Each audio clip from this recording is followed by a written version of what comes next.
We are rolling into week 3. We're here at the Dynasty Show, rolling into week 3. Hammer's back. What's up, Hammer?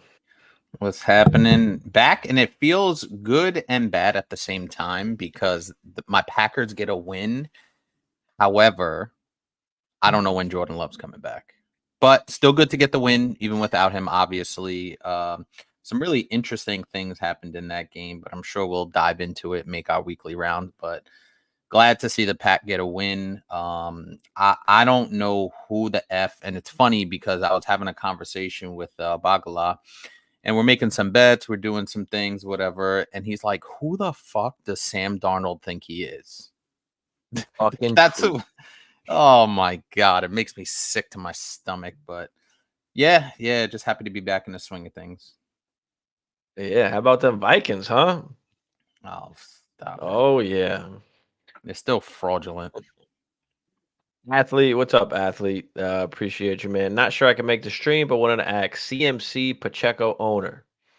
Playoff team trying to tread water. Damn. Overpay for Foreman. Feel like Justice Hill and Gibson, not bad alternatives, help waiver wire. No, I'm not overpaying for Foreman, first off. I mean, yes, Nope. he got some carries, and even I was like, what the fuck what's going on here? Jerome 'Cause Ford owners were panicking. yeah, I mean, it's like, what the hell's going on here? But no, I wouldn't overpay for him, for sure. But I mean, if you have, you're talking about Justice Hill and Gibson is on the waiver wire, I think Gibby's or a good. do you have them? Because either of those guys are fine pickups. I'm not going to go out and pay for Foreman. I'll just take the other guys for free and hope for the best. But I hope your core wide receivers or your quarterbacks are strong. If you're missing your 2 running backs there. Yeah, and I feel like, and I talked about this. We talked about this, on many shows the last, however long we've been doing this, where this is going to happen. And that's why drafting, especially after you get your starters locked in, like drafting good depth, and you talk about it all the time, drafting these RB2s, fuck it, these RB3s is crucial because we're losing guys left and right, especially at the running back position. Obviously, there's a ton of more injuries at other positions, but these injuries are going to happen. So you don't want to take those 11th, 12th, 13th, 14th, 15th round draft picks, especially in startups, lightly. You know what I mean? And also it ties into what you've been saying for a long time is load up on those seconds, thirds, and fourths. They're going to be valuable if you need to go and pick up or go and buy somebody that you may need to fill in, especially if you feel like you're a contender. You may have to use those seconds and thirds to keep yourself in that championship window. So this is where all that stuff comes into play, right? We all loved our team before the season started, but now shit's happening, the wheels are spinning, and you gotta put your GM hat on and go out and keep your team in contention. And listen, we've been talking about Jordan Mason since December. Okay, we've got a video out there as well on the Instagram, also a visual piece of pick up Jordan Mason, right? We were going through our kind of stashes, right? At the end of the season, guys that people don't really care about because they're not scoring points at that time. How can you take advantage, of that time and pick up some of these backup running backs, because in time, like, they become valuable at one point or another, whether it's for a few games or not. I mean, I'm seeing some people paying firsts for Jordan Mason right now. Now, I couldn't get a first. I was only able to get seconds in the shares that I have him, and I kept him in 2 of my leagues. I traded him in 2 other ones, but just having those guys on your squad now, I got a second round pick for it now. Okay, now what can I do with the second round pick? Like what can I add that to go and upgrade my team somewhere? I mean, I saw the Pack signed Chris Brooks to their active roster, which Mm-hmm. was today. And he's a guy I have on a ton of my teams, been sitting on the taxi. And even if it's just for one game that he gets an opportunity, whether I can use him for that game or possibly he has a good game and then you can trade him for any kind of pick. But any kind of profit is a success. And I brought this up, and I didn't wish it upon him, but I said it. And if you don't believe me, go back and look at some of our shows, even in the off season. I said, beware of Christian McCaffrey, not because I don't think he's fantastic, but because he's had 700 opportunities in the last 2 seasons. Like, you could have seen this coming from a mile away. And it's unfortunate for CMC owners, because look at the draft capital you had to invest to get this guy as a first or second overall pick, right? That's down the drain. So having a guy like Jordan Mason, obviously we thought Eli Mitchell was going to be that dude. Clearly he's not. So Jordan Mason steps up and he's playing a valuable role. I think he'll be extremely valuable, because it doesn't look like Christian McCaffrey's going to come back till at least week 6.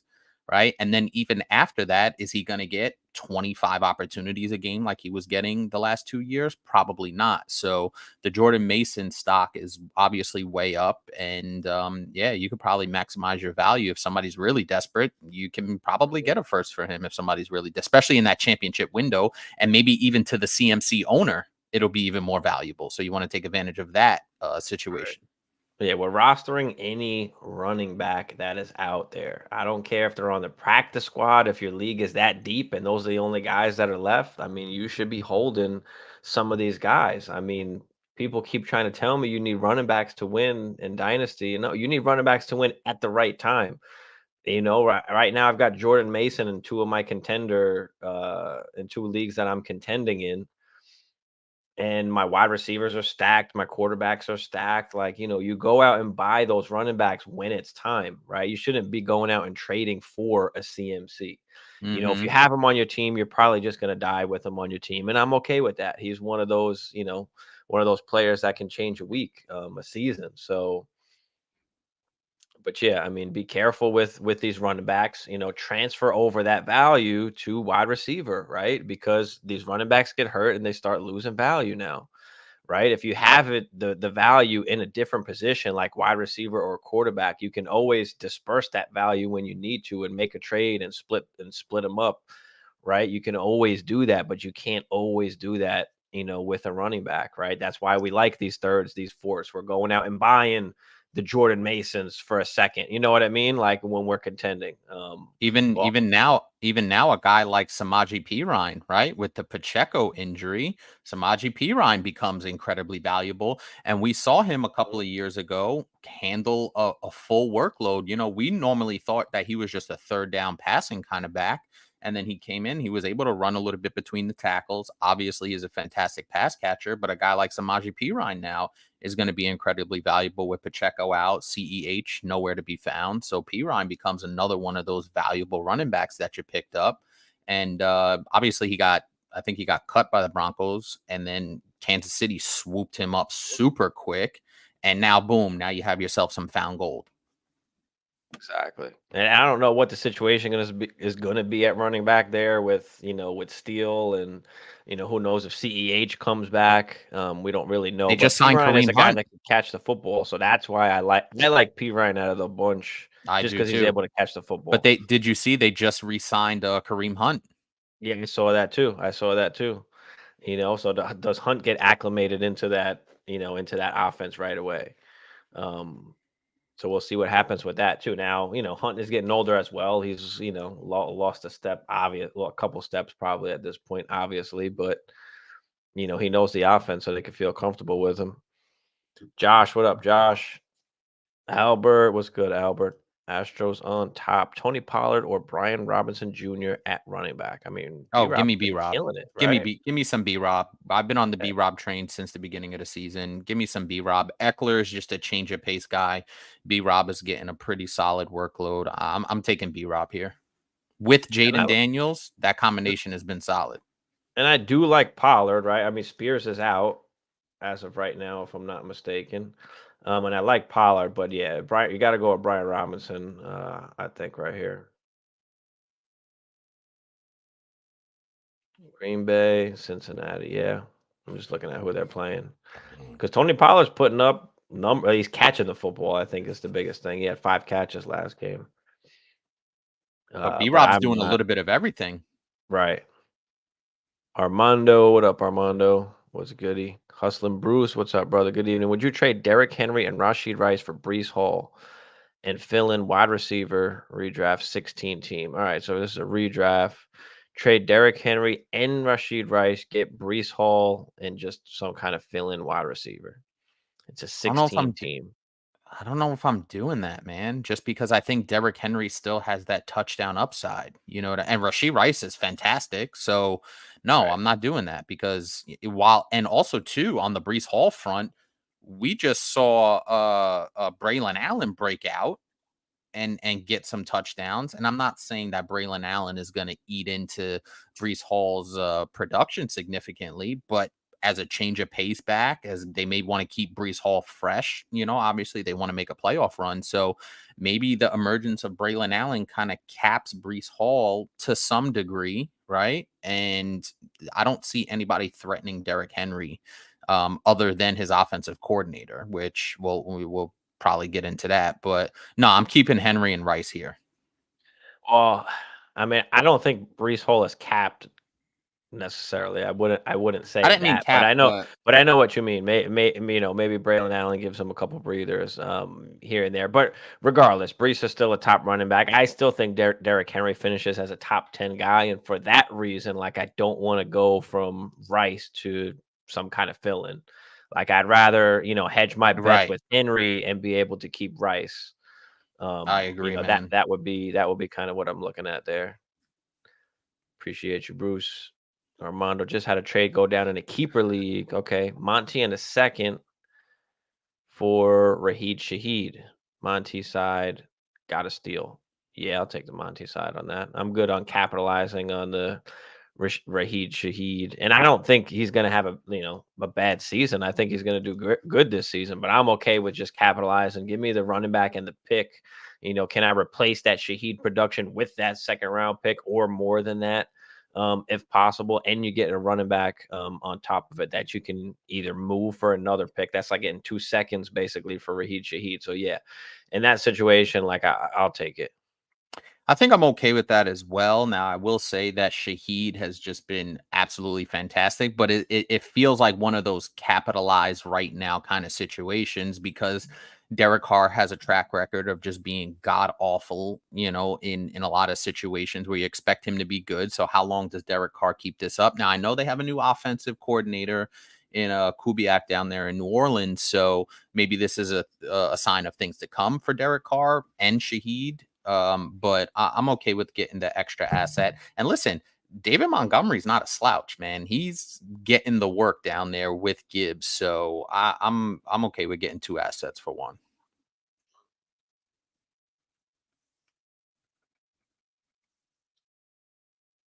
Would you trade? What's up, Blake? Would you trade Alec Pierce and Aaron Jones for Waddle and Spears in 9 PPR? Waddle and Spears was offered to me. Alec Yeah, I think Pierce I'm and Aaron Jones for Waddle and Spears. Just want to be clear. Is this dynasty or redraft? Just want to make sure. Um, but yeah, what you doing? I would imagine this is redraft because Aaron Jones isn't worth very much in Dynasty at this point. Alec Pierce, my boy, Alec Pierce. I said that name a couple of weeks ago and you didn't want to hear it. He's going out Oh, there and doing Favorites is trashy right now, but he'll throw a bomb. He'll throw a He bomb. will, He'll just and heat Pierce is that going bitch and up. getting it. Yeah, and Pierce is He'll going. heat, he'll Now, heat it up. to be fair, Josh Downs hasn't been playing, and Adonai Mitchell has been, limited for the most part. So, and Michael Pittman is nowhere to be found, like nowhere to be found, and that's very upsetting for me because I have a share of Michael Pittman in Dynasty, and I am not a happy camper right now. But I'm gonna be on the Waddle and Spear side Obviously, the Waddle situation with no Tua, they have Skylar Thompson there. I'm not crazy about that. If they go out and get a Ryan Tannehill, I feel a little bit better about Jalen Waddle's prospects. But I don't see this production from Pierce holding up, at this level for the entire season. So I'm okay moving off Pierce. Aaron Jones is a very interesting prospect because the Vikings are playing so well right now. And if you add him into that mix, obviously you're going to get Addison back. So I think I'd lean Waddle and Spears, but um, I see what you're trying to do and take advantage of that Alec Pierce kind of hot start. I mean, I'll take Waddle and Spears if you're looking more towards, the end of the season. Don't forget, Tua's missing at least 4 games. Yeah. Spears is banged up right now. So if you're looking more towards the end, like if you have other pieces that can kind of carry your team and you can wait on like Tua to come back for Waddle and Spears to be healthy, then for sure. Like, if you want the right now, like, yeah, Aaron Jones is scoring points. Alec Pierce is, you gotta hope he catches a bomb. But yeah, if you can wait, like I'll take the Waddle side if you can wait. And speaking of Pittman, I mean, he's getting decent targets, like 8 targets and 7 targets. The problem is he's more of a short to Possession. intermediate Yeah. route runner, and Anthony Richardson just cannot throw the football basically accurately in the Mm-hmm. intermediate and short game. So I think that's like the biggest thing, And his at least that accuracy what is I terrible. see Yeah. or feel with Michael Pittman. He's just the way that where he operates on the field, where he's at his best, like that's kind of Anthony Richardson's But weakness. the thing that gave me some hope, and part of the reason why I did pick Pittman in our sub league too, was if you look at the first 3 games last year for Michael Pittman. Now the yards per target were fairly low, but it was 8 receptions on 11 targets, 8 receptions on 12 targets, 9 receptions on 11 targets with a touchdown in those 3 games, 97 yards, 56 yards, 77 yards. So the production was fucking solid. So that led me to believe that obviously they had a whole off season, a whole training camp to work, and it has just been god awful. 21 yards and 31 yards, respectively, the first 2 games. 7 catches on 15 targets. That's not the kind of catch percentage you're looking for. So it's been pretty awful. You have no choice but to hold out because you're not going to get great value from a Michael Pittman, at least right now. So, but yeah, it's been brutal, dude. 16 team is hard to make up that depth. Yeah, I feel you. RBs are Hall, Barkley, Aaron Jones. Yeah, so you got Barkley, You got Mason, you you got got Pollard, Sharps, and you got Mason. So yeah, I mean, it seems like you can afford to wait from what you're saying here. Wide receivers are Higgins, Devonta, Flowers, Cooks, Kirk. Yeah, Kirk hasn't been great. and Higgins has been And out. Higgins hasn't played, so you got to hope that he. But I mean, you got Devonta and Flowers though. I mean, They're holding it I'm down. I'm okay with doing it. I mean, I don't think Pierce is going to be consistently, the best wide receiver on this team, but I have talked shit about Pierce before, and I'm, been eating shit the last 2 weeks. Eating crow the last 2 weeks. I brought him up. I'm trading him right away, though. I'm getting whatever I can. Right. What's your thoughts on an early look in the 25 class? What's good, Madden Pass? Well, listen, it's still a ton early for that. We don't know what's happening with the quarterbacks. We know it's kind of a weaker quarterback class to begin with. We know, a lot more heavier on the running backs. There's a bunch of good running backs coming in. Wide receivers, I'm sure other guys will emerge, but of course you got, Burden and Tet. Like those are going to be the top 2 guys. And I think he had like 300 yards. He had like an insane first game. I want to try and pull up the stat real quick.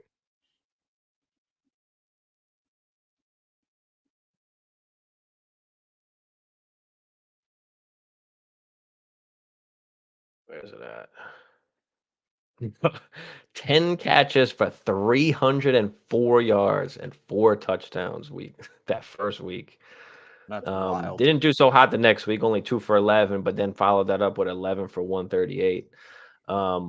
but yeah, I mean, you got the top 2 wide receivers, and you've got, a bunch of good running backs, so it's still a little too early to kinda go all in on them yet, because 'cause I'm sure we need or we'll get a lot more information as the season goes on, but as of right now, the way that we're looking at the picks is just we're looking at it as just currency that's going to increase value as we get closer and closer to the draft, to the 25 draft, so, stack them up.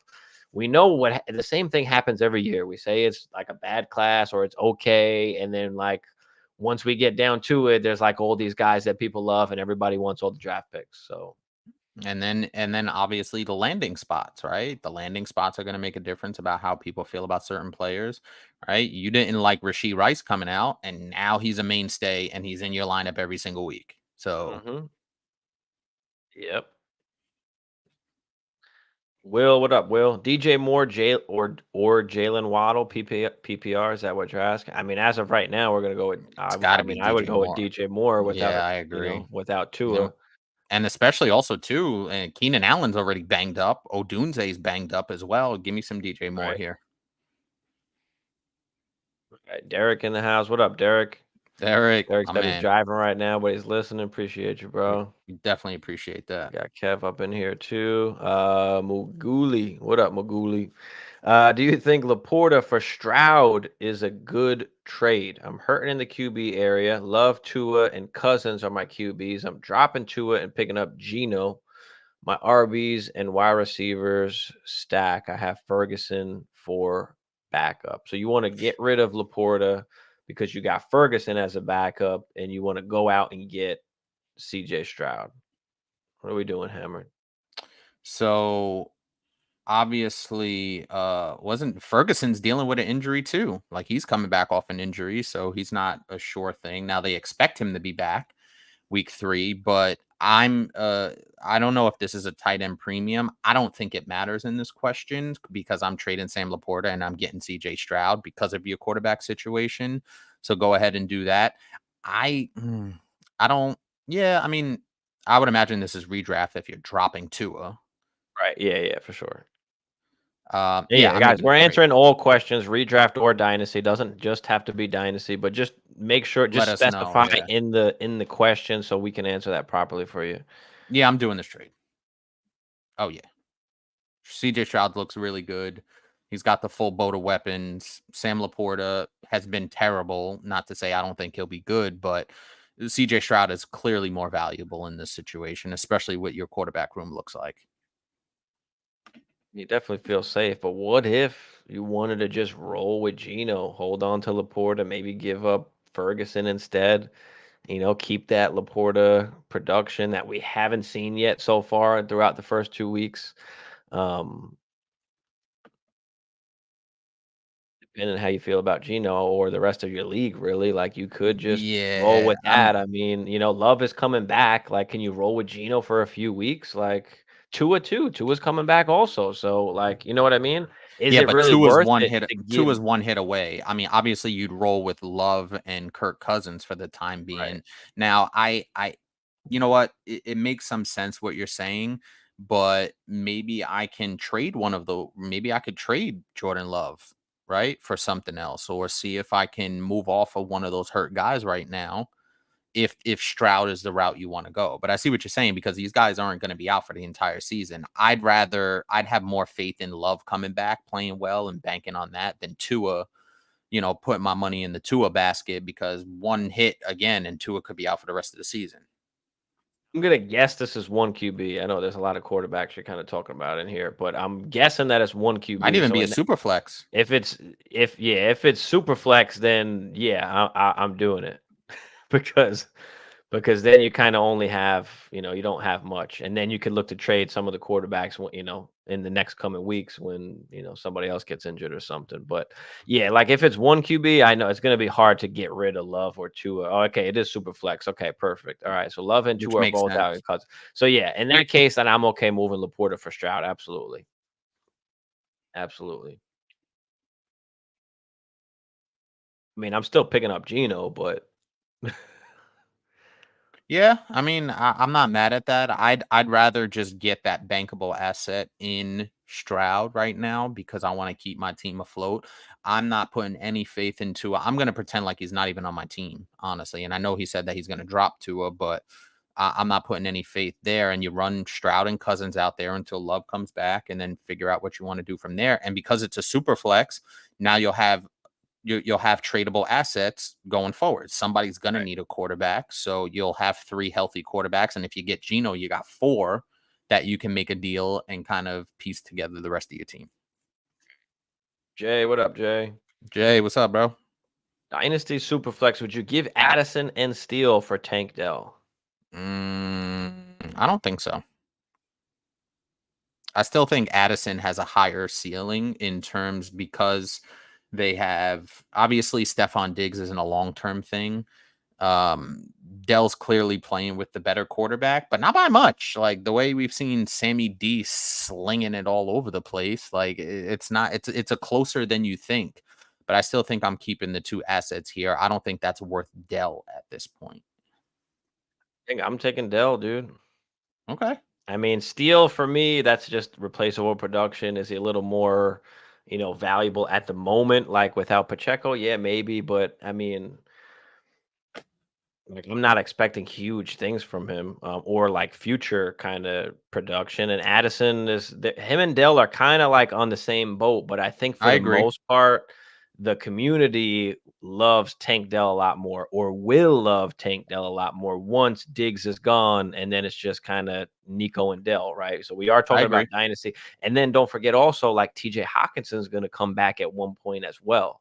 So that might take a little bit away from Addison. Now the talent is there for Addison. Like you kind of almost want to hope he goes to a different team after his contract's up. And I'm a Viking fan. Not that I want to lose the talent of Addison, but just More for like a opportunity. dynasty perspective and him like kind of reaching his full potential, like, it'd be nice to see him go somewhere unless, McCarthy winds up slinging it around, like Kirk did, or maybe Sammy D is. But like I'm okay with taking Dell because I think that in the future, whether that's next year or the year after, without Diggs there, I think people are going to jump back on the Dell bandwagon. And for me, like this is just a cheap price to pay. Yeah, I agree. But I'm still hanging on to Addison and Steele for right now. I just like having those 2 assets and seeing if maybe I could get something a little bit more. I know obviously Addison was out last week, but I'm hanging on to the 2 assets for right now. Obviously Dell hasn't produced. And I think with Diggs there this year, that you might be able to buy him for a little bit cheaper if he just has pedestrian production. You might not even have to give up an Addison and a Steele right now. So that's just where I'm at. I mean, I love Tank Dell as a good buy low right now in Dynasty if you I can. feel it. Now is the time. We don't want to be wait. We don't want to we don't want to be Wait wait. till he We pops don't off. want to wait. We don't want to be late on these guys and then have to pay, the premium or pay like, top dollar for them. We want to get into some of these players before, the situation arises that they start to gain value. We want to buy players that will gain value in the future or in the next coming weeks. Brandon, what's up, Brandon? PPR, how would you order these bench pickups? Downs, Johnston, Whittington, and Tolbert.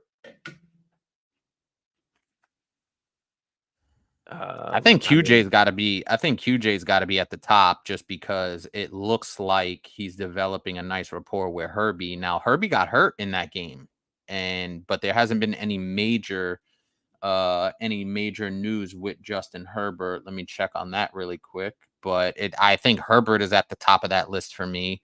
Josh Downs, I like Josh Downs and I liked him last year coming in, but with what we've seen from Anthony Richardson accuracy wise, Alec Pierce has emerged. Michael Pittman's still there. They drafted Adonai Mitchell. So Josh Downs, where does he fit? And they're a running team with a running quarterback and a premier running back. So Josh Downs would be 4th on this list for me.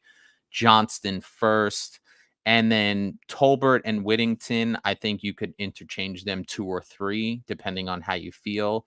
Tolbert obviously had a really good game, and Whittington is going to get opportunities, with the injuries over there. So Johnston 1, Whittington Tolbert 2 or 3, and Downs 4. Yeah, I mean, I'll go. Damn. My thing with Whittington is just like there's nobody there, dude. I mean, they still have But yeah, I'm Demarcus still go with Robinson. Johnston. There's Tutu Let me go. Atwell, Yeah, let me like go. Let proven me. guys. I think they're gonna try and get him the football, probably more around the line of scrimmage, like PPR wise. But yeah, give me Johnston, Whittington, Tolbert, and Downs. Um, just I mean, any good offense, like you want that. You want those players. And And we know Tolbert Dak is going to obviously is in a, throw. is in a Yeah. good offense. Whittington obviously there's nobody else there, and Downs it's like it's rough. Like we're not seeing even production from Pittman right now. So, can Downs come in and turn into this, that slot guy and catch a lot of passes? Yeah, sure. But I don't know. Do you want to bet on that right I don't now? have faith in that right now. No, I do All right. not. I'd rather bet on the guy that just scored two tutties or Whittington where there's nobody else really. There's not much other guys around and Even Stafford could Tolbert sling it. with And then Dak. Tolbert just in a good offense, right? But so it's a tough one.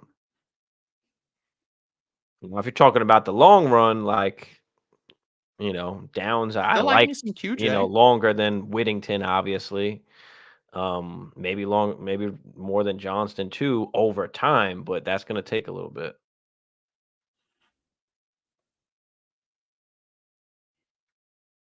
Appreciate you, Kev. What is your guys thinking in the KC running back situation? I mean, we briefly spoke about it. I know Kareem Hunt now is there too. I still like P. Ryan just because he's a pass catcher. Like, I think that's going to, and he's a good like third down guy, especially pass blocking too. So is that going to be able to kind of keep him on the field? Especially in those passing situations. I mean, we saw even what was it, week 1? There was like a swing pass. Mahomes just barely threw it over his head, but Mm-hmm. that would have been Mm-hmm. like a for sure tutty up that left sideline. Like there was nobody there.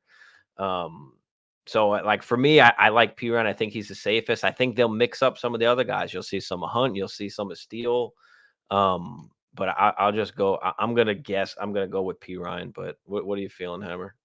Yeah, I agree. And I did obviously mention P. Ryan when we were talking about, those backup running backs that you want to pick up. But yeah, I think it's going to be P. Ryan until otherwise told. I don't know how much Kareem Hunt has left in the tank. He wasn't good the last 2 to 3 years, obviously falling off with Cleveland. But I'm going P. Ryan here until further notice. Jeff said, seen any Tua trades? I actually haven't seen really much Tua trades. Would you trade for?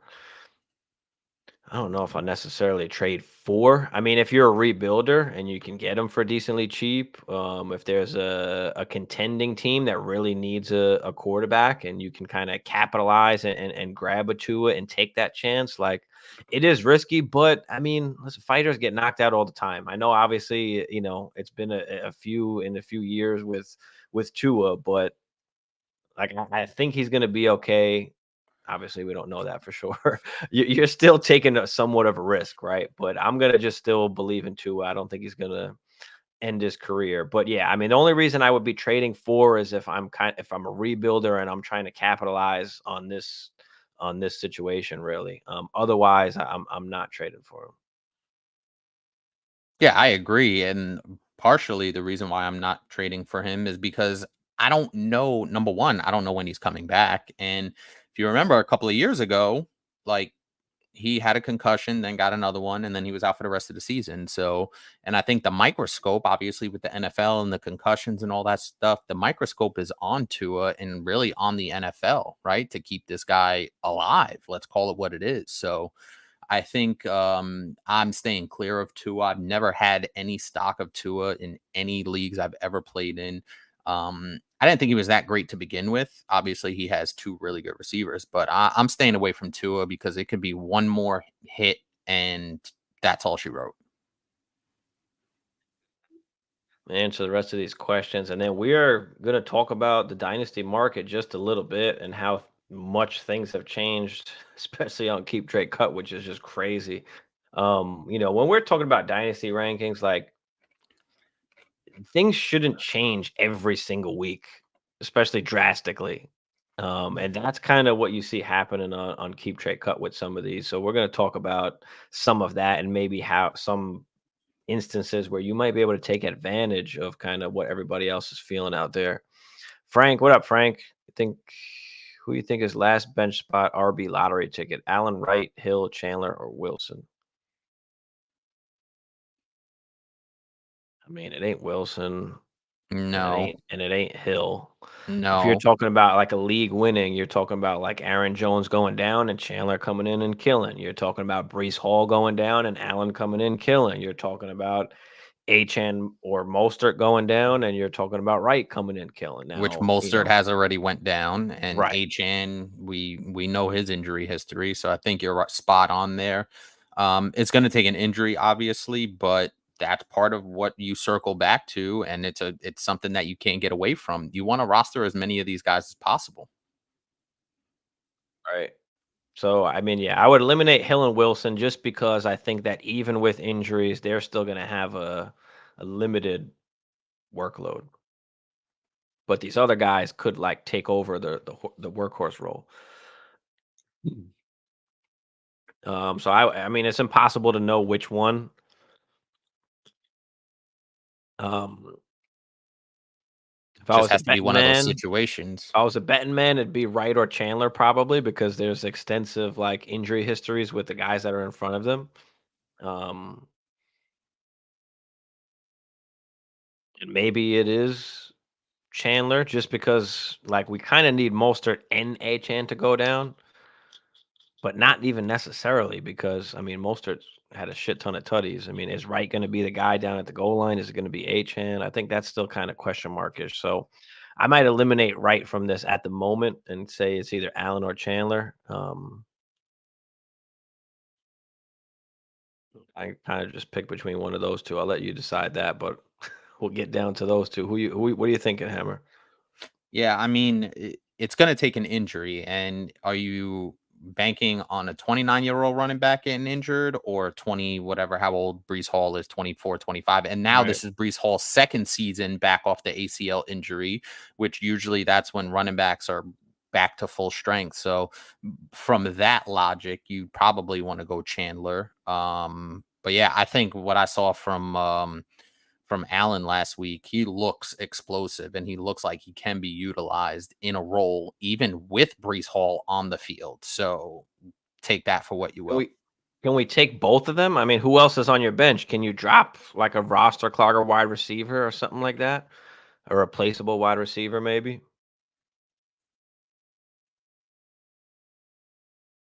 Yeah. Caddy, what up, Caddy? Would you trade Kyron and Ayuk for Barkley and Pittman? Mm, nah. So look at it one for one, right? Would you rather have Kyron or Barkley? Obviously, it's Barkley. Would you rather have Ayuk or Pittman? But then, is there that much of a drop off? Now that Rams O line stinks. Like it's pretty bad. Um, but obviously with the Debo situation and the CMC situation, you gotta think Ayuk is going to be the beneficiary of that. So look at it from that standpoint. Barkley is fantastic, man. Pittman hasn't been good, but I've seen him play well with a Rich before. And Barkley is a really good pass catcher. Now, obviously, he cost them a game on Monday night because he couldn't catch a swing pass, but he's so fantastic. I'm going Barkley and Pittman here. I don't mind it. It's tough. I mean, because Ayuk hasn't been playing well, obviously either. But we know what he can do. And Kyron, like, how much of a difference is Kyron from Barkley? I know there's not the pass catchers there now, so does that make it tougher on Kyron? I mean, he's still scoring points, he's still scoring tutties, he's still catching passes.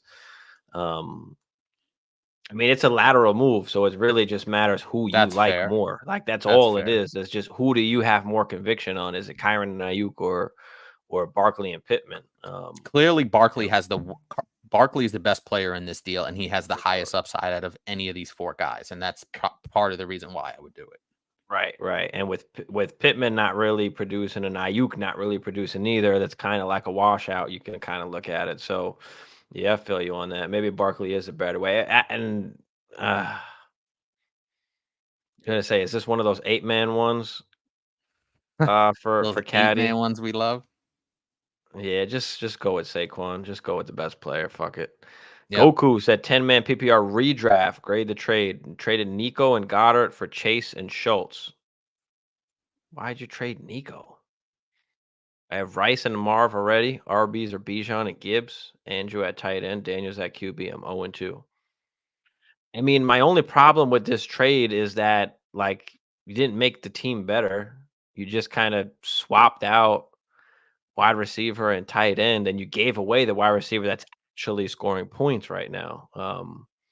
Is it a good buy low for Chase? I mean, yeah, I guess, but In any world would we have ever thought trading away Nico Collins and acquiring Jamar Chase was a downgrade? Like, I never thought in my wildest dreams that would be a downgrade. But clearly right now it's a downgrade, honestly. Like, the tight ends, make of it what you will. I'm not even going to get into the tight end. So you basically trade in Nico for Chase, and in any normal world you would be getting a steal here, but Nico Collins is dominating right now and right. I Jamar Chase mean, just isn't. yeah, I mean, I wouldn't even necessarily say it's a downgrade to Chase. You could, I mean, if you believe in Chase, that could be just a lateral. But Well, I'm just saying I from mean, a the thing is, production standpoint right now. right? The thing is, the guy that you're trading away is producing already. Like, yeah, it's a good idea to go and get Chase for sure, but not really at the expense of Nico. You know what I mean? Also, too, I don't know if you saw this, but did you see Jamar Chase on the sidelines and getting into it with Burrow and the ref and the frustration and all that Yeah, stuff? Like, apparently the ref said to get the fuck out of his face or some shit like that, and then because he didn't. and then he went off. So apparently, yeah, after the ref said that, it kind of triggered him, But and so we've Burrow was trying to fucking calm him down, and he wasn't having it. And and even he on the wasn't having sideline, it the on the coach field. I mean, dude, you don't got the fucking he don't got the contract, contract. He's not producing right now. and they're There's a not, and they're lot 0 of two. then they're 0-2. There's a lot of built up like shit that's going on. But listen, the guy wasn't fucking practicing and didn't play the preseason. Like, No it's T gonna take a Higgins. little bit. It's gonna take a little bit to kind of get everything going between Burrow and Chase, and T Higgins is out too. So it's just. I think mentally it's just a fucked up situation right now. So even though we love Chase, I would say, like, why take the chance on that? I mean, I know you're 0-2, but you already have the guy you want Chase to do what Nico's doing right now. You know what I mean? So Not the other way around. Yeah. right. So I would have probably wanted to move someone else instead of Nico. Man, Unless you Nico were getting Collins like is an going upgrade at work, tight end, dude. like but A Schultz isn't significant an upgrade upgrade. at tight Right, end. right, Yeah. right. Yeah. I feel you with that. QJ's enticing, dropping Hopkins or Lockett for him. Yeah, I'm okay with that. I would probably want to hold on to Lockett just in case, but Hopkins you could for sure get rid of. Can't wait to see what Flacco does. A-Rich is a bust. A-Rich is bound to bust himself up at some point. Yeah, if he gets hurt, for sure. We've seen it. But Hmm. and he didn't run as much against the Packers. The Packers actually played a really good defensive game. I don't know how A-Rich didn't just run all over them like we always get run all over by running quarterbacks, but I said this before, I didn't trust Anthony Richardson just because of the injury risk with being a running quarterback. So we'll see how that shakes out. DJ was locked on to Nico and only Nico. Listen, I hate to break it to all the Dell lovers out there, but we've Nico's been number one. He's pushing numero Nico as uno. the number one wide receiver, It's not and even as a close. breakout candidate for, over 2 years now. We've always liked Nico, and now, he is the wide receiver one, and people just kept pointing to, what Tank Dell did last year and the run that he went on. And hopefully Adding after these first Diggs. two games, you realize now that Nico is the main dude. And that's even with, like you said, Tank Dell being a really good receiver. They brought in And Stephon Steph Diggs. doesn't matter. The guy's And Joe Mixon producing is better. right. And that's with Joe Mixon being a workhorse running back as well. Sheesh. ATC crazy. Yeah, we're going to talk about that now. Talk some Discord about value. Yep. Thoughts on Jonathan Brooks. If Carolina offense is this bad, we still think he is okay when he gets started. No, I think for this season, obviously, things aren't going well. We didn't expect them to be great. We expected them to be like okay. They are But god does awful. does he bring some kind of life to that team? But I'm afraid of just season one in general of this particular season, because if they are this bad and the team sucks, like there's no like why give them the bulk load of carries or the bulk load of work and take the chance of him getting injured again, re-injured. And I just don't see why they would want to do that in the first place. So yeah, for this particular year, like I'm not. But I think for dynasty purposes, like I think we kind of know that going in. That was kind of baked into the price, and we're kind of just waiting for next year at least. But if you can move them and take advantage of the value, like that people love, then I'm okay with moving them too. Yeah, I think he's going to have good value. And I think he'll have good value, especially now because you haven't seen much of him yet. And there's nothing to really say, hey, he's not a good running back or he's not in a good situation. So maybe take advantage of the unknown, right? At this particular point in time. So that's fine with me. I'm fine with holding on to him as well, just because running backs, like we know, running backs explode onto the scene and they can be found gold as well. So you really have to just see what the rest of your league looks like. If people are high on him and want to kind of give you a second, something like that, go for it. But it's in the eye of the beholder because it's still just an unknown at this point. Yeah, I think most people spent a second, so I wouldn't get rid of him unless it's for a first. But at this point, anyway. Simp, what up, Simp? Should I drop 80 Mitchell, Trey Benson, or Tank Bigsby to pick up Braylon Allen? My RBs are Saquon, Mostert, and Eckler, besides one listed. AJ out. Other receivers are London, Diggs, Pickens, Adams. Yeah, AD Mitchell's odd man out for me. I'd rather just hold the backup running backs. I'm leaning that way as well. I'm not giving up. I'm not dropping Trey Benson because we know James Conner's track record of getting hurt, especially with the workload that Conner's been getting. You're gonna see some Trey. You've already seen some Trey Benson. You're gonna see more of Trey Benson as the season goes along. He may even find himself in a starting role by Halloween.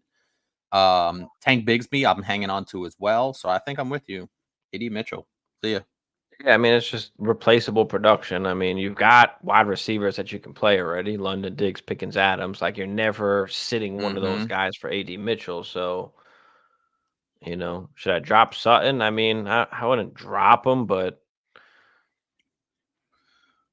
unless your league is extremely shallow. But man, London won me the week last night on that touchdown. I I saw wound that. up, I noticed that. I bro, was that talking with was Bagala. I crazy. know, I know. And he I had was another like, I catch was on like, that bro, drive too. He had two after catches Jalen on that Hurts drive. scored, I was like, all right, this is the only chance. I was like, the only chance that I have is if they go down here and London scores a tutty somehow. And then lo and He had behold, two catches on that London drive plus the London touchdown. gets the Yeah. tutty. Let's go. Let's go. All right, let's talk about what's going on here on Keep Trade Cut. And we'll start with the wide receivers because that's always a good way to start. But we got right Jamar Chase underneath Amon-Ra St. Brown now. We've seen that for a little bit now. Malik Neighbors and Marv, I think it's kind of warranted. They're right there, 5 and 6. Mm-hmm. Nico jumps up to wide receiver 9. He's been in my top 12 for a while, but would it be fair to say Nico should be higher over maybe an AJ Brown and a Garrett Wilson? Garrett Look, Wilson, maybe. AJ Brown, I'm not ready to do that just yet. Nico Collins, we think he's significantly younger, but it's only a year and a half between those two, which seems weird. Not yet, just because when AJ Brown was healthy against the Packers, you saw what he did. Like he just ripped them apart, and he's still that dude. And he's only 27. It feels like he's been around forever.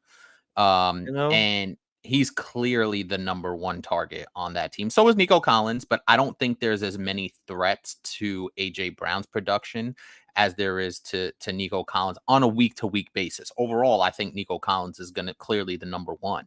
But you're just talking about Devonta Smith, Dallas Goedert's really not what we maybe made him out to be as a solid tight end.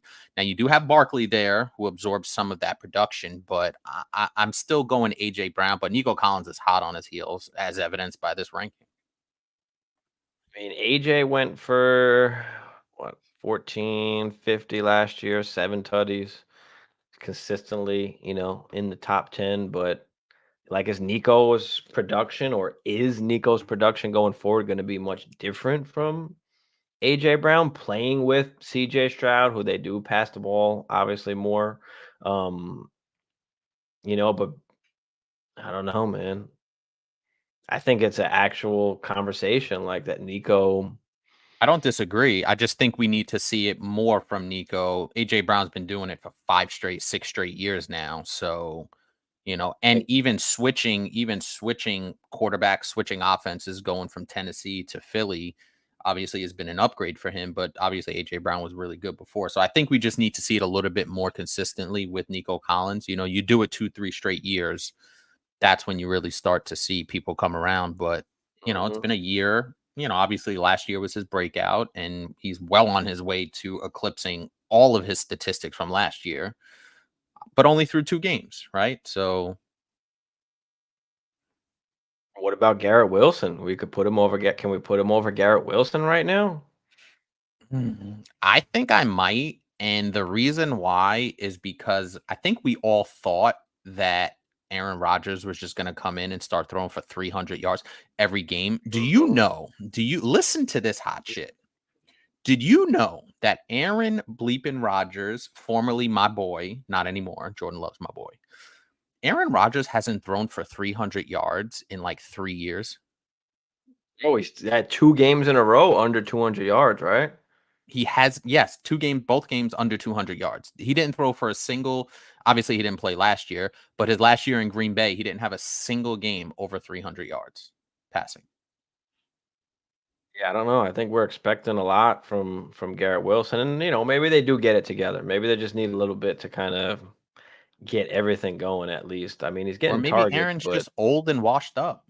listen, hey, right? That's what I'm. What can we expect really from Aaron at this point? Like, And obviously, listen, the Jets have a good defense. I think it's a little overrated run defense. They have whatever, but I don't think they're going to be this 30-point per game juggernaut where Garrett Wilson, and you would think that listen, Aaron Rodgers throws a beautiful ball. He's going to get the ball to Garrett Wilson in certain spots, but I don't think this is going to be Devontae Adams 2.0. I don't, based on right, what I've seen for the first 2 games.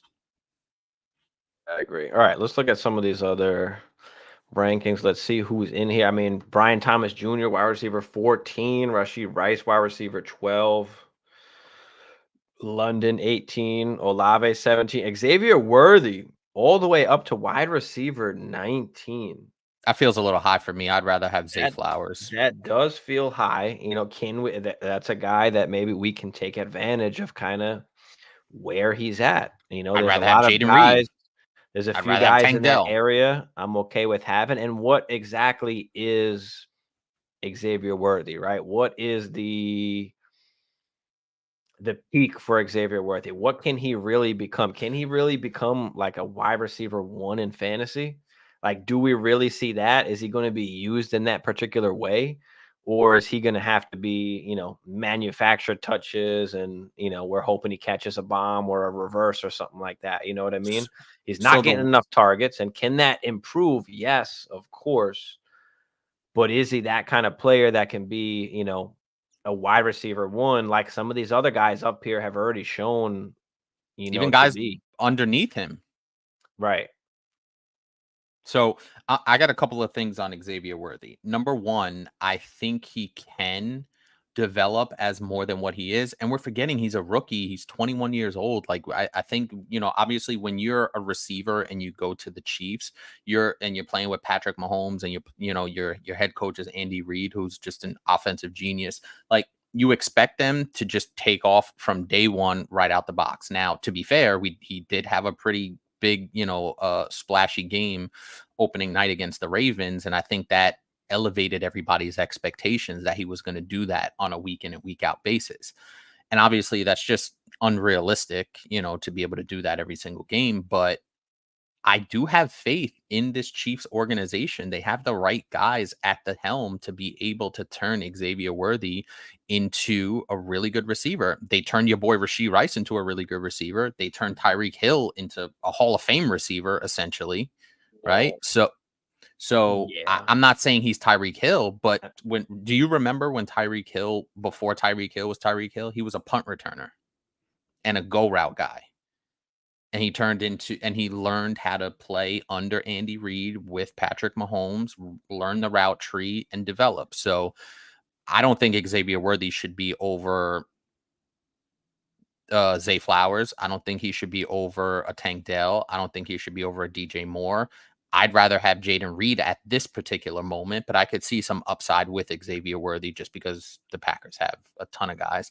But I do have faith in that Chiefs organization that they're going to develop him a la Rashee Rice. Rashee Rice is only in his second season, right? So, and he's already a mainstay. Well, I think the biggest thing with Rashee Rice is that he is pretty much the guy now that is getting those over the middle looks, right?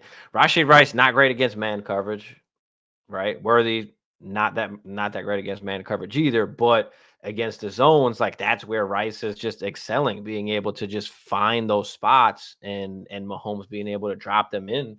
And so because Rice is that kind of guy where he's working on the field, it kind of only leaves Xavier Worthy to be that The kind deep. of short guy or that deep guy. You know what I mean? Like they're not going to ask him to be a Tyreek Hill type. You know what I mean? I don't think he can be, but they've got their guy to kind of go over the middle and do those things. So Worthy is kind of like the deep threat and at the line of scrimmage kind of guy. And I just don't know if he's got that upside to be like a top 12 dynasty wide receiver. Of course, it's possible, but again, we're just trying to take advantage of the value. Like right now, he's a top 20 guy. Can you tear down to a Jaden Reed, right? To a Tank Dell, right? We just talked about. You know, can you pick up anything on top of it? JSN is underneath there. JMO, right? If you're telling me I can get a piece with any of these guys, like I'll take that. And I'm not, like I said, I'm not saying he's Tyreek Hill, but if you remember at the beginning of last season, Rashee Rice we didn't have any expectations for Rashee Rice. And then sometime around week 4, week 5, week 6, we just started seeing him continuously making plays, gain Patrick Mahomes and Andy Reid's trust, and he took off. Rashee Rice finished as wide receiver 27, and he's currently wide receiver 12 after 2 weeks. So, did we think Rashee Rice was a wide receiver 1 a year ago? No, we did not. So, there's always that potential. And like I said, I trust that Kansas City organization to be able to develop these guys, and they've done a good job so far. Or can we tear up from Xavier Worthy? Can we take advantage And go of to the Nico value? Collins. Yeah, can we take advantage of the value? I don't know about buying Nico right now. I mean, that dude is the He's killing value. it, but I'm just saying from that standpoint. Well, yeah. I mean, can you get into a Garrett Wilson? AJ Brown that's hurt right now. Hard to touch some of these top guys right now because they're all kind of producing at the Jamar moment. Chase isn't playing well. Unless right. So Jamar Chase is one of the top targets that I'm trying to get. Any league that I don't have him in right now. Is that manager panicking or is he available? Do you have something else to give him or her to give that manager to kind of make something happen? But JSN, Cooper Kupp, T. Higgins down here, Pittman, wide receiver 32. Chris Godwin, wide receiver 35. And Jordan Addison's all the way down here, wide receiver 36. I think he's a good target to go out and buy right now or tear down to, of that matter. Do you need assets? Can you tear down from any of these guys up here to a Jordan Addison in a second or a first in some instances, depending?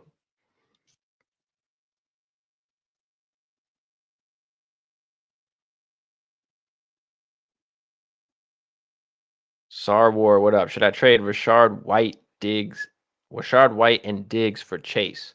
I know in terms of value, of course, Chase is definitely the option. But is it panic mode for him? Will he eventually turn it up week to week? I'm making this trade and I'm doing it in a heartbeat, especially if it's dynasty.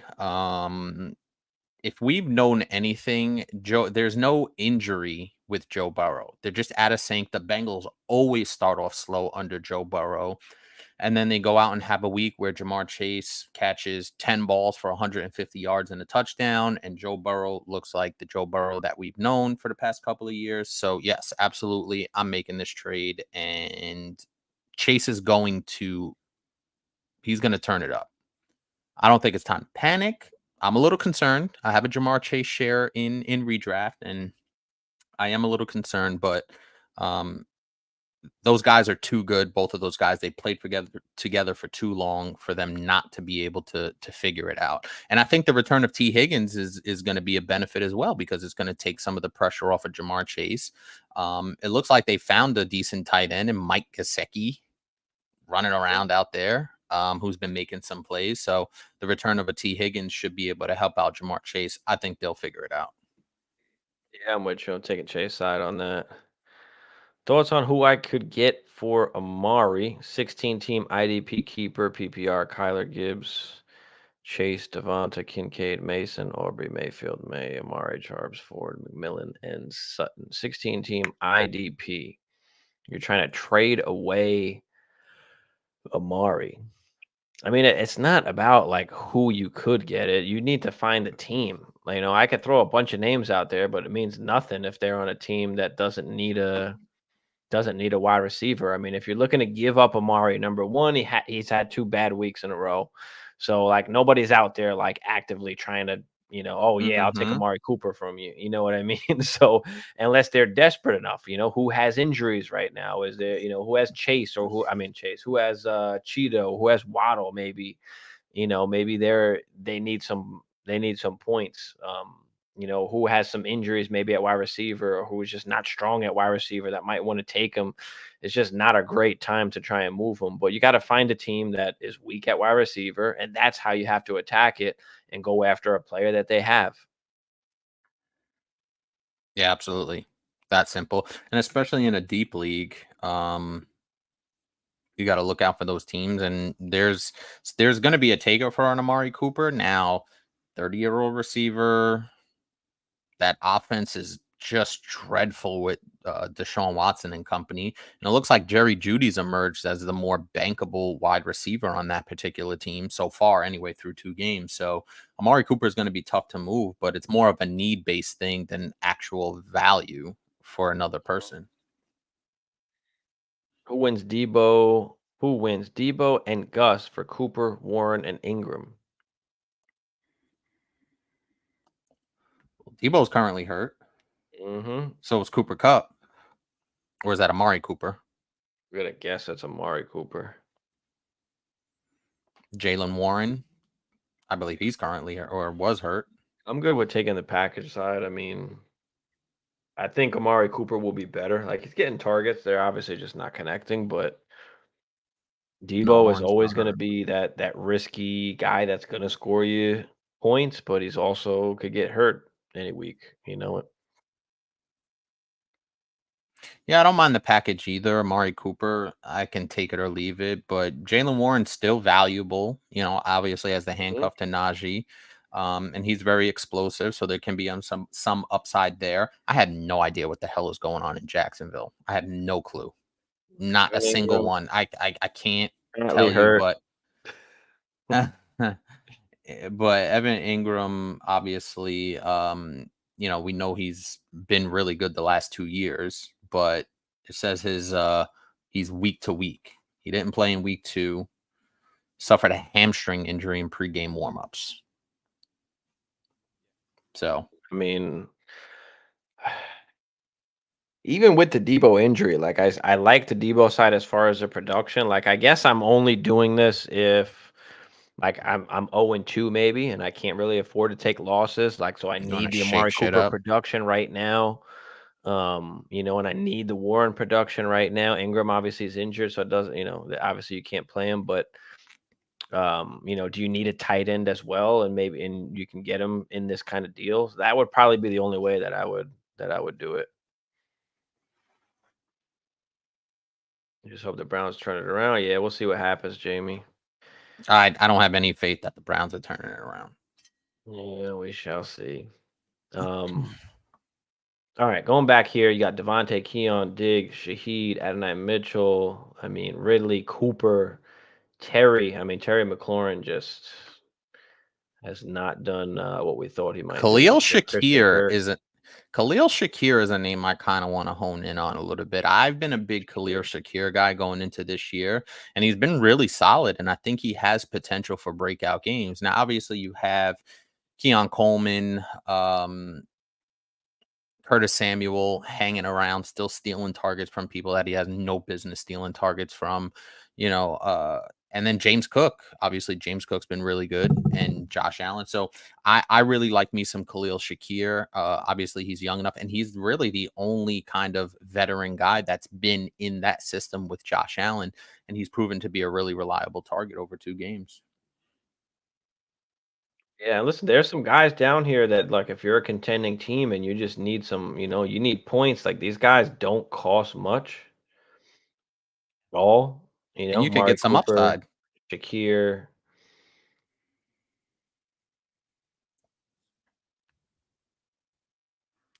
But yeah, I mean, what we always talk about, trading at the right times, buying and selling at the right times, put these guys in tiers and then kind of move up and down some of these tiers here. A lot of these guys are somewhat the same, but just, other people like certain players over other certain players. So can you take advantage and move throughout those tiers, tier up, tier down, right? Gain assets. First round picks, second round picks. I know people like aren't in love with them right now because it's during the season and we're scoring points, but how are you able to afford some of these, elite players? Or how can you afford to go get a Jamar Chase right now that people are a little bit down on, right? You need first round picks, you need second round picks, you need, these assets in order to buy some of these players. And Xavier Worthy being one of them. JSN, I mean, he had a fucking awesome game. I'm sure he's going to Yeah, he be did. moving up rankings as long as he continues that. But just a monster like target game for him. Olave down to wide receiver 17. I mean, we kind of talked about that. We talked about that before the season and the off season, right? Olave was kind of a sell candidate. Now he's not putting up a ton of points, even though the Saints are. And I wouldn't say it's necessarily time to panic at all, but you start to see like even a couple games of not having that elite production, you see these guys start falling down in value. It's changing too much week to week. So can we take advantage right now and buy Chris Olave maybe? Like are we at a point where we might be buying Chris Olave Value. right now? Yeah. With Yeah. that kind of value.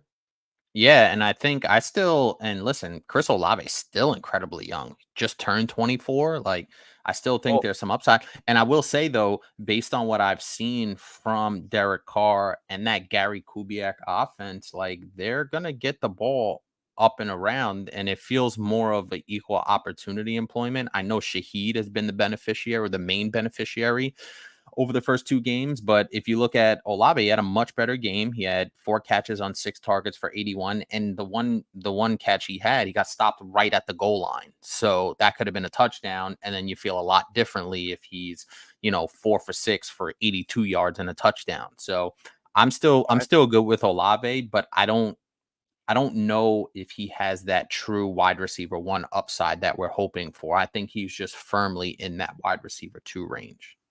This is one of the things, right? We keep trade cut. Chris Olave, wide receiver 17, Xavier Worthy, wide receiver 19. Essentially, the market is trying to tell us that you can straight up trade Xavier Worthy for Chris Olave. And that's Which seems not, I don't crazy. think that's possible. Is there anybody that's willing to take or sell Chris Olave for Xavier Worthy? Or Straight is that up, probably not. anybody willing to take that? You giving up Xavier Worthy and you getting Chris Olave? Like, I think you still got to pay up to go and get. It's going to cost you at least probably a second, right? Xavier Worthy in a second, maybe for Chris Olave. Is it something you would pay to get Chris Olave?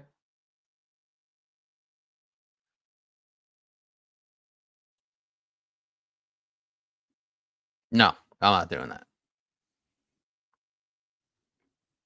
Still, and I like think I said, I'm doing it. I just rather take Olave. Like I just oh yeah, no, I want the Olave side. oh yeah, That's yeah. what I meant. That's what I'm yeah, yeah, yeah, yeah.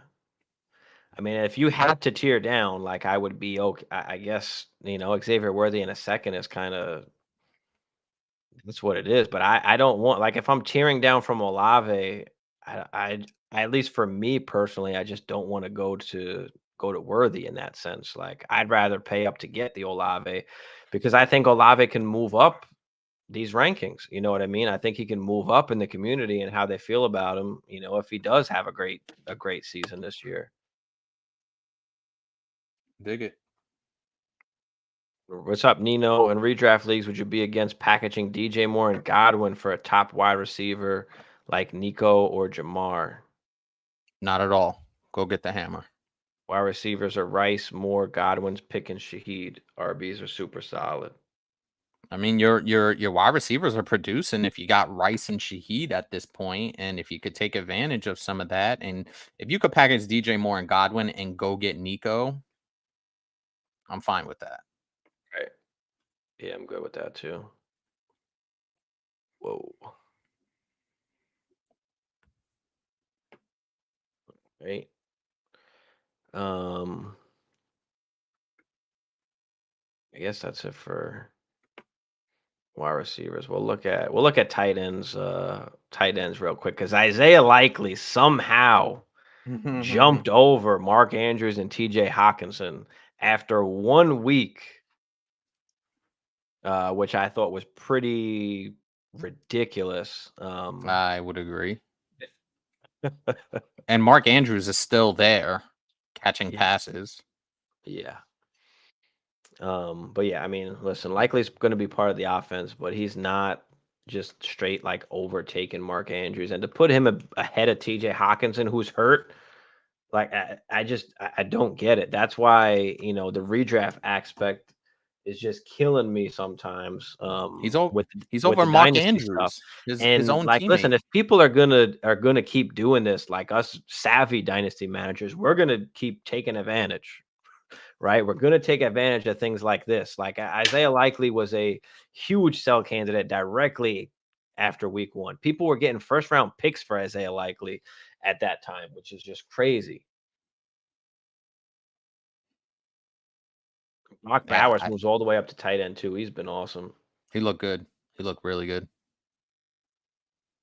There's not a ton to look at tight end, but I thought that was just one thing, to look at. And if people are still going to be on Isaiah Likely after this week 2, like take advantage and trade him. And hit a home run. Exactly. Well, George Kittle, I understand because Kittle's 30. But even still, Kittle's still giving people that work. And now with Hmm. Debo out, you telling me Kittle's not going to be putting it on people?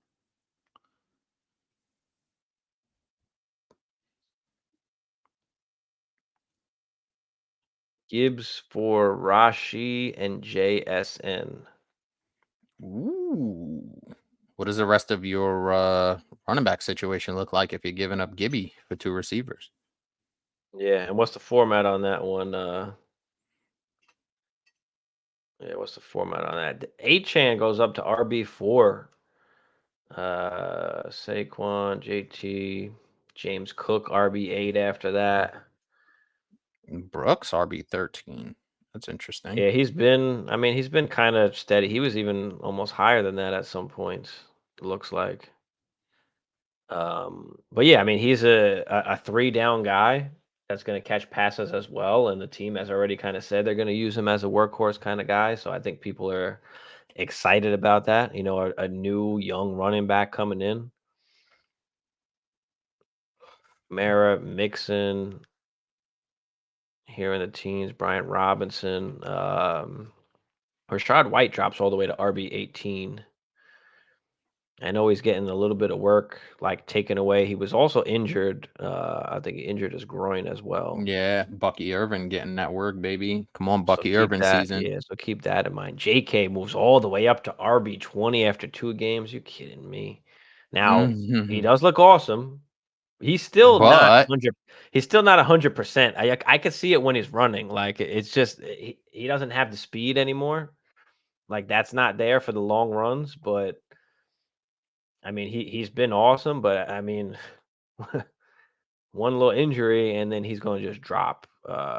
And it's Gus Bus time. He's going to drop by a ton. Jordan Mason RB23. I mean, come on, over Derrick Henry right now. I guess that's debatable considering the points that Mason is putting up and the age of Henry, but like I don't know about the long-term potential of Jordan Mason, who was an undrafted free agent. He's not like if McCaffrey retired today, is Mason the guy for years to come? We thought Eli Mitchell was that guy, and they brought in CMC. We always think people are the guy, and it doesn't Right. happen, right? Especially at People that thought position. Pollard was going to be the guy for Dallas. People thought Madison was going to be the guy for Minnesota. People thought Zamir White was going to be the guy for the Raiders, and look how that's turning out so far. It's just a consistent, like that's just not how it works, you know. But listen, Tony Pollard all the way down here, RB26, that's a huge buy, especially with Spears hurt right now. Like Pollard's putting up good production right now.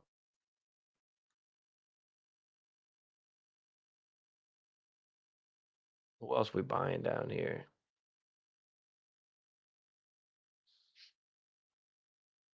I mean, we start getting into this all like this backup land all the way down here, and all really it just takes injuries for any of these guys to kind of move up. But listen, we take that RB position on that year to year basis because of the injuries. I mean, there's a top five. Oh, I guess it's a little bit deeper than that. Maybe up to like RB 11, 12, and then it's kind of all those guys can do anything almost. I mean, But even still, there's just like you're a CMC injury away, dude. Like that's it. It's I so don't want to pay. true. I don't want to pay for a running back. Like it just, you know what I mean? Like, does it make much sense to go pay? I mean, yes, Achan can, turn a week around, but is it worth to pay that price for Achan right now, a top 5 guy? Even Saquon JT, like, could you, if you're constructing Monty. your roster correctly and you've got, good wide receivers, tight ends, quarterbacks, like because this is how I roll. I'm buying all these guys down here. I've got Ray Davis on a shit ton of teams. I mean, I've got Chase Brown in my starting lineup on a bunch of teams. He might not be putting up a ton of points, but my other positions are the ones that are carrying my team, and I can spend cheap and go and get, a Tony Pollard, right? I could go cheap even and get a Derrick Henry. I don't have to spend a first to go and get him. A Jordan Mason, right? James Conner. I mean, these guys don't cost a lot to go out and buy, especially in the offseason. But I'd rather buy those guys than pay for these guys all the way up here. I mean, who's to say that Achan is a beast for the next 6 years, right? Or JT or James Cook. Like even Saquon doesn't have a ton of top seasons, you know, and we know what he can do, but he's only got he's got 2 seasons in the top 5, Injury, bad right? team. Most of the time it's always injuries, right? Or the team sucks and, those things obviously change year to year. But I guess my point is that there isn't necessarily a running back other than Derrick Henry maybe that's year in and year out like a top 5 guy. You know what I mean?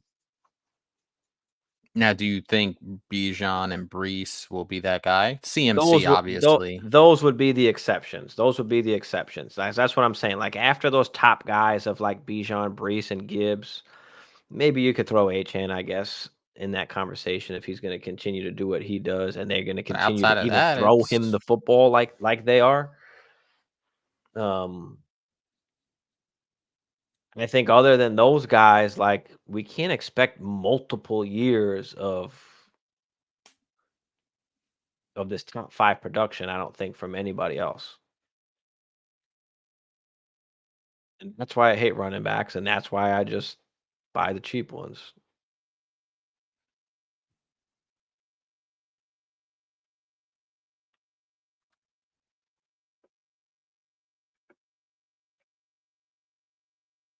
Yeah, I mean, I'd only pay a first for basically the top. 2, 3, maybe if you I want include to. Gibbs. I probably say 4 because I think Achan's kind of worked himself up into that first round pick. But even like I'm not comfortable doing it. But like for me, it'd be the top 3. I'm only doing it for Bijan, Brees, or Gibbs. I'm not doing it for Achan just personally, but just because I don't know. That's just me. But I'd be okay if someone else did, you know. But any of these other guys, like they're not necessarily worth a first round pick unless you're in season and you need like the points to go and win the ship. But even at that point, I'm not doing it until the end. Like I don't know who's going to be healthy going into the playoffs, right? Or going into the fantasy playoffs, right? That's why it's always good to have some of those extra picks going down the stretch. For sure. So you can buy some of these guys. I mean, Jaden Daniels moved up to QB9. I'll just run through the QBs real quick before we get up out of Yeah, here. boy. Um, Joe Burrow down to QB11. I mean, not a lot really has changed in the QB landscape, really, except for Tua going on. Look, I mean, come on. Tua goes all the way down to QB21 because he got hurt now. I mean, that's just ridiculous. Behind Penix, who doesn't even play. The guy threw for how many yards the first game of the season? 300 and what? I'll tell you right now. Tua. The leading passer last year. I mean, and now an injury Tua. pushes him all the way down there. Like 338. In a league where nobody's throwing for 300 anymore. I would say one tactic, I guess, for Tua. I know we had talked about earlier about buying Tua possibly, and doing that more if you're like a rebuilding team. But listen, if I can buy Tua, I'll take him. Wait for the first game. First game he comes back and does well, and then boom, like you've got trade bait there. But that's crazy. That's Look at crazy. Sammy D finding his way in there. Yep. QB 26, just because he's a starter. I mean, once we get into this The range, resurrection. just being a starter, you're up Oh, here. Deshaun Deshaun Watson down to Watson. QB Oh, 33. Gardner Minshew. Are you fucking serious right now? There's bro, no Gardner way. Minshew's better than Deshaun Watson, bro. He is Yeah, right now. I don't know. Deshaun Watson is absolute hot garbage. We've been waiting for Deshaun Watson to be good for 3 years, dude. Damn near. No, bro. Enough with the Oh, Deshaun Watson. I mean, we talked about it. I think we talked about it not that long ago. But the offense is not. They're not playing to Watson's strengths. And even after all that, I think in week 2, I'm pretty sure he finished as like QB 12. He's not good. Doesn't have to be if he's scoring us fantasy points. He's not. Him not being good correlates to not He's scoring QB fantasy points. 13 right now through 2 games. So for as bad as like we making it seem that he's playing and that he is, He's hot garbage. he's still QB 13, QB That's 11 not. last week. That's not saying much. It's not. I'm just saying that it's not as bad as people are kind of cutting it out to be. It's bad. Where's Minshew's bitch ass at? Let's Have look you at watched the Minshew real games? quick. Let's look at Minshew real quick. Minshew's QB 17 right now. QB 12 and QB 20 and QB 17 the first 2 weeks. But we're gonna put him ahead of Deshaun Watson. It's I the don't know. rushing upside for Deshaun that's given him a little bit of the leg up. And it's I not by mean, much. The fact that Deshaun Watson and Gardner Minshew are that close in rankings tells you everything you need to know about Deshaun Watson, not well, about Gardner Minshew. that's what I'm saying. They're only close in rankings to the community, not by the fantasy points, basically. I guess it's close enough, but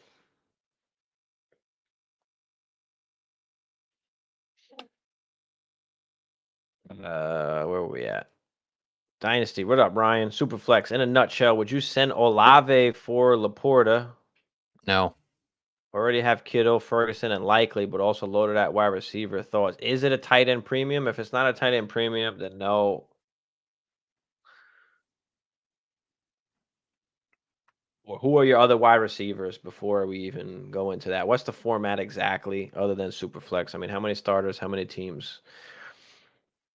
Let's get into it real quick. In a nutshell, with no tight end premium, no, I'll probably just keep Olave. Unless you've got Justin Jefferson, Jamar Chase, and Amon-Ra St. Brown as your other wide receivers. You know what I mean? It So it says loaded at wide the receiver, so let's see what that depends looks on the like. context for it. But oh, here we go. Wide receivers. Here we go. CD, Amon-Ra, Ayuk, Olave, DJ Moore, Dell.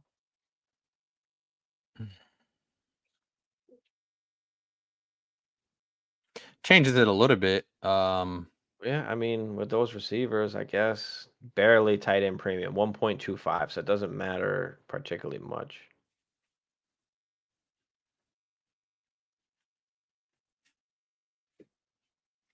I don't know I if I'm mean, doing can that. you just trade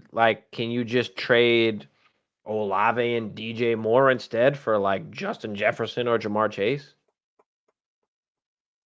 You know, would that be a better route to go instead of getting Laporta? Like, yeah, Laporta's great, but it's only a 1.25 tight end premium. You've already got Kittle and Ferguson, so you're not in need necessarily for Laporta. I mean, yes, he's one of the top guys at his position, but instead, can you combine some of these wide receivers to get you another hammer? Ayuk, Olave, DJ Moore, and Dell would all be on the table. So you're right, right. That's what I'm saying. For sure. I Fuck think it, throw it I'd more like in a tight end premium as well. Fuck it, I'll throw in who's his other. We've got Kittle, Ferguson, and Likely. Fuck it, I'd even throw in one of those tight ends in a tight end premium. Combine two of those receivers, DJ Moore and Adele, yeah. for a team that might need a tight end because you have some pretty good tight ends to begin with. There's usually another team that's lacking at tight end. That might be one of those tight ends might be valuable, even in a 1.25. So Right. you got the Or can you ammo. do it in a different way without giving up Olave somehow? Can it be like, Kittle in a do you have I don't know what your pick situation is, but you use some other assets to try and acquire Laporta if that's the guy that you want. But no, I think instead I'm trying to get another hammer wide receiver. Would you rather AD Mitchell or Wandell, Josh Palmer, Elijah Moore, and Burks, 12 team superflex? So we're picking one of these guys. I mean, I'm not fucking with Burks. I've been out on Burks since he basically came into the league. No, thank you on it's Burks. gotta be AD Mitchell. I mean, he's the only thing that's worth anything as far as like the dynasty market. Like people will still pay to go get AD Mitchell. Can you get a second for AD Mitchell? I'm sure you can probably get a second. You can't get a second for any of those guys even put together. Wandell, Josh Palmer, Elijah Moore, and Burks. You know what I mean? So give me the guy that's going to give me, a better return. So yeah, give me AD Mitchell, and then can I move him for a second? Yeah, and I think he'll be good, honestly, but in that situation, there's not a ton of upside for him right now. So if you're going to be able to take advantage of value based, you have to go that route. Wandell, no. Elijah Moore, no. Burks, no. Josh Palmer, I still like, but looks like he's on, getting phased out a little bit because Lad McConkey had a nice game the first week. QJ looks like he's ready to emerge. Yeah, it's got to be Mitchell. Arling, what up? Braylon Allen or Steele? That's a tough one because we saw Braylon Allen do really good work. I don't want to let the recency bias. I don't want to let the recency bias kind of creep in there, but I don't know. It says that Just don't Steele know. appeal. Is Right. it worth it? Is it worth it to go after Steele? Is that a backfield that we really want to guess like who's going to be the dude? I mean, they're all going to get touches. Like obviously it's a better offense than the Jets, but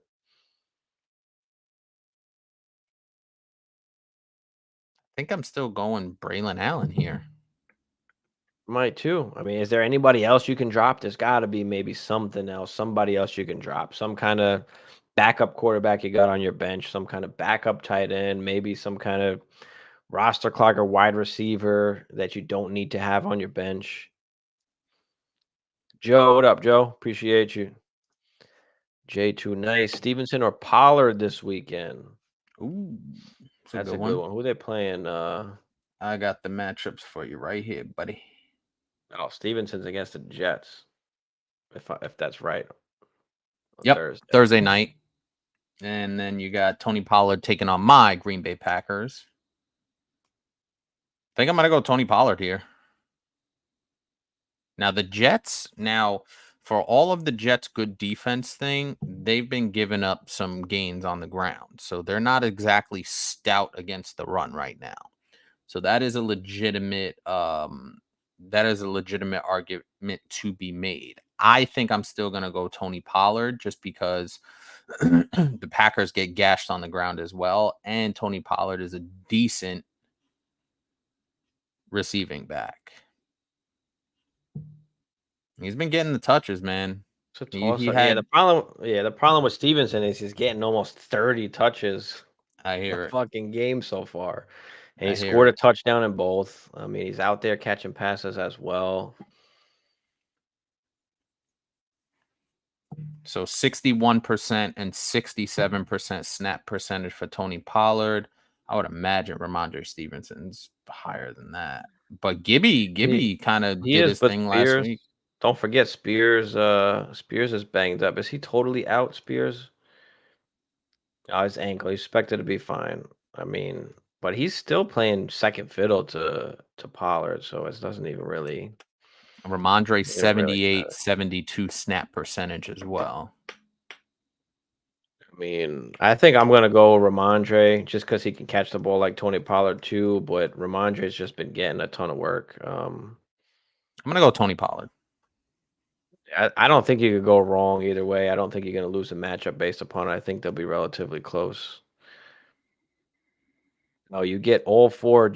Yeah, I know you get all four just for AD, and I would still rather have AD because I think I can move him for more than what I can move with those other pieces. Nobody wants Josh Palmer right now. You're not getting nothing for him. Elijah Moore, Burks, you're not getting nothing for those guys. They're all just roster clogger wide receivers that you just don't need. I mean, Wandell, same thing, but he's a little more interesting because like he was targeted a lot the first game. There's nobody else really on the Giants that's relevant other than obviously Malik Neighbors. So, but even still, like I know that you can most likely still get a second for AD Mitchell. There are still AD Mitchell fans out there. Whereas on the other side, you're not getting anything, and the points are just replaceable. I can pick up anybody off the bench and to give me Josh Palmer, Elijah Moore, and Alec, or whatever his name is, Treylon Burke points. You know what I mean? Josh said Stevenson because I got him. Ryan said, I have the number one waiver in a 12-team, weak at RB outside of Barkley and ETN, taking a shot on Carson Steele. Yeah, I'm okay with that. If it's going to cost you a waiver thing, that's different from no issue with that. Yeah. All right, cool. Cool. Boston fan. What's up, Boston fan? Should I drop Kirko Chains for Derek Carr? I mean, shit, the way that Derek Carr has been playing, I mean. And the way Kirk Cousins has looked outside of that last drive from, last night, you can make the case. Obviously, you like the weapons better in Atlanta, but I will say this: Kirk Cousins does not look like he can move around a ton back there coming off that injury. And Derek Carr, if you're watching some of these New Orleans games, Derek Carr is hanging in that pocket. He's moving around and he's finding Shaheed down the field. He's finding his guys down the field, and he's using Alvin Kamara, both rushing and receiving. It's got to be Derek Carr at this point, but you be the judge. I'll lean Derek Carr here. Can't believe I'm saying that. Yeah, I mean, he hasn't thrown a ton of passes either. I mean, 16 but he's been efficient. He's been efficient. He's making them count, dude. He's making it count. They were up. I mean, he's going against Philly. He's going against Atlanta. He's going against KC the next couple weeks.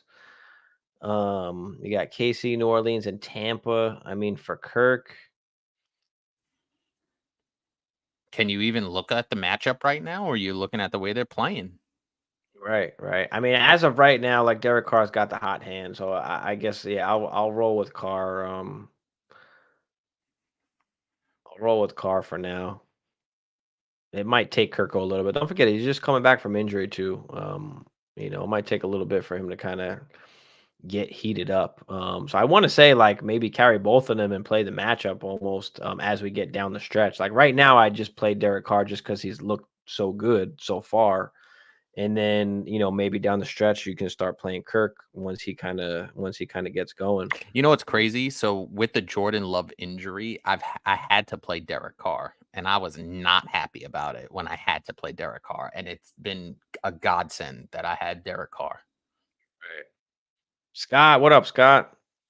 Appreciate you, bro. You're flying out back home Oh, to he's the leaving the States, States or you again? going back I think to he's going back. What is it, Thailand? Bangkok? Taiwan? Was it Taiwan. Taiwan? It's Taiwan. I think. Yeah. Peter, what up, Peter? Half PPR, start DJ Moore, London, or BTJ. It's not BTJ just yet between London and DJ Moore. DJ Moore looked really frustrated on after Sunday night's game. Is it Drake London? Drake London didn't look great until he caught that touchdown. If he doesn't catch that touchdown, we're like, what the fuck is going on with Drake London yet again? Obviously, BTJ had the big bomb he caught that salvaged his day. DJ Moore is probably the most consistent guy you're looking at here as the best floor.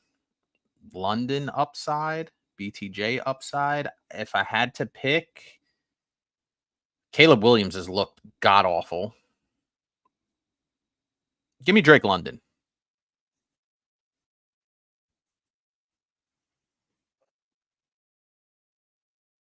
I mean, I think if Keenan Allen doesn't play again, like DJ Moore does become interesting. I know the offense hasn't looked good. He did have 10 targets on 6 catches. I mean, didn't really do much with it, but I know the upside is kind of with Drake London. Only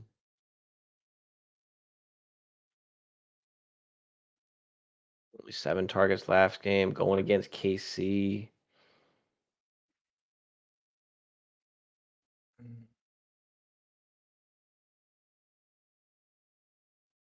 I think I want to go with DJ Moore, just matchup based. Brian Thomas just isn't getting enough targets just yet for me. Agreed. I'm going to go with DJ Moore by a hair. Unless Keenan Allen's playing. If Keenan Allen plays, then we're going Drake London. If Keenan Allen doesn't play, I'm going DJ Moore. I'll roll with that. Mr. Bakes a lot. What up? Guys, throw any last questions in the chat. We're about to get up out of here. Should I just drop Jaden Reed for Derek Carr? I mean, if No. that's a possibility of you dropping Jaden Reed, I mean, how shallow is it? Like, is Jaden Reed just expendable? Is it shallow enough where he's just a bench guy and you never have to play Jaden Reed? Then We're not dropping Jaden Reed. in normal circumstances, like, no, I don't want to drop Jaden Reed, but you might be playing in a more shallow league. Maybe it's less teams. I don't know the format exactly. So I'd feel better sending DJ Moore for Laporta. Probably. Oh, yeah, I feel better about that too. We're going to give it. I'm okay with that if you want to send DJ Moore. Yeah.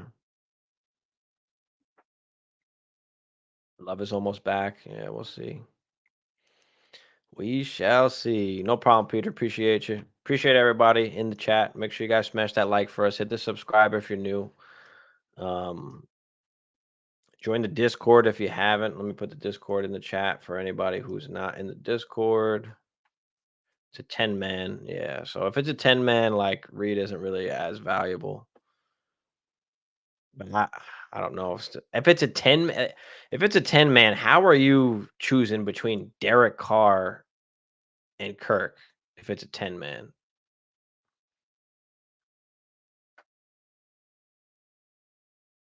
I feel like those shouldn't be really options in a 10-man. They're not even options in a 12-man, like really.